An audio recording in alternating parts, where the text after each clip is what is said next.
Hey guys, I'm Paul the Motor Guy, and welcome to my channel, where I pass on riding tips, practice drills, and defensive riding strategies. Now, I'm a rider coach, a motorcycle sergeant, and owner and instructor at Pro Rider Center, Texas. This video is part 2 of the motorcycle skills test series. Now, in this video, I'm going to cover the skills test that gives the students the most problems, which is the turn from a stop and U-turn. So hang tight.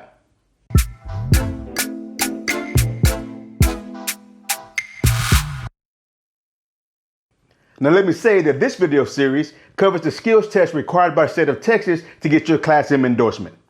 But I'm sure the skills test required in other states is very similar. In my opinion, in teaching a basic rider course, this skills test is the most challenging.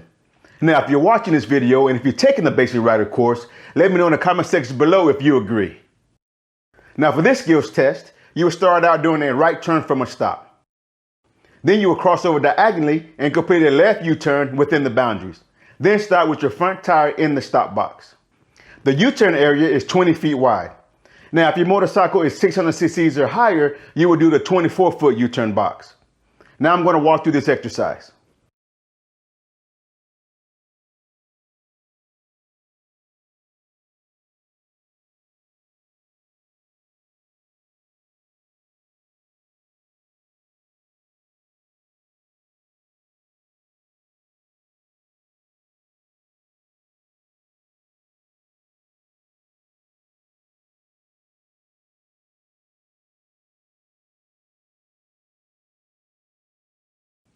Let's break down this exercise, starting with the turn from a stop.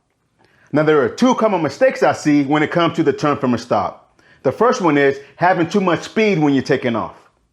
When riders have a lot of speed, it causes them to go wide, and it pushes them outside the boundary. When you take off too quick, it causes the handlebars to straighten out instead of staying turned. So you need to work on controlling your speed through the turn. Now, this can be done by staying in the friction zone when you're making your turn. Now, some students have trouble staying in the friction zone and choose to ride with the clutch fully released. If you do this, you need to be really smooth with your throttle. If you're using the friction zone and you find yourself picking up speed, you can lightly drag the rear brake to take off speed, which will tighten up your turn. Just remember, you don't want to jab or poke at the rear brake pedal. Now, if you're doing this with the clutch lever fully released, you can slightly roll off the throttle to take off speed from the motorcycle. Now, the second mistake is proper head nod movement. Students tend to look here when they're doing this exercise, which causes the motorcycle again to ride outside the left boundary. So once you start moving, you need to turn your head and actively look where you want to go, which is here, because you want to set the bike up to make your left U-turn. Now let's go over the U-turn portion of this exercise. When doing the left U-turn, there are 3 common mistakes I see from students, which increases the difficulty of this exercise. The first mistake is that riders get so worked up about the U-turn that they forget to use all their space. Now, whatever space you give up here will translate to the other side. So let's say you give up 2 feet on this side. Now the U-turn area is an 18-foot U-turn instead of a 20-foot U-turn. This causes you to work harder to make the U-turn. Another thing I see when it comes to giving up space is that riders will ride at an angle before starting their U-turn, which looks like this. When they do this, it also causes them to give up space. So make sure the motorcycle is facing straight or at this angle before starting your U-turn. The second mistake is that riders will move their handlebars back and forth when making the U-turn, which looks like this.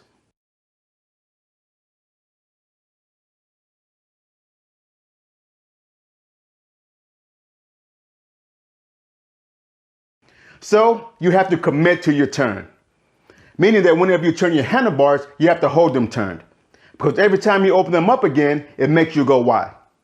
Now the third mistake is improper head nods.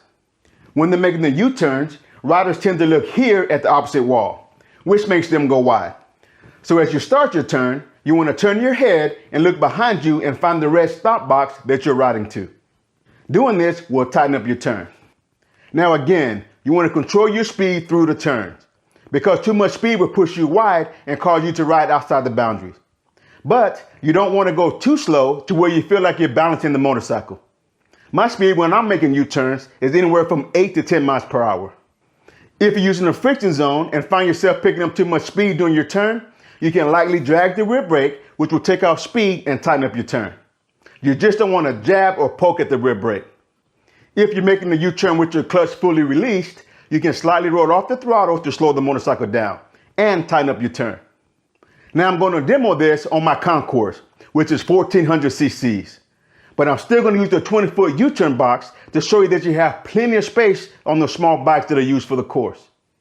Usually for the basic rider course, they will use these small cones. But for my demo, I'm going to use taller cones so you're able to see them better. So let's check it out.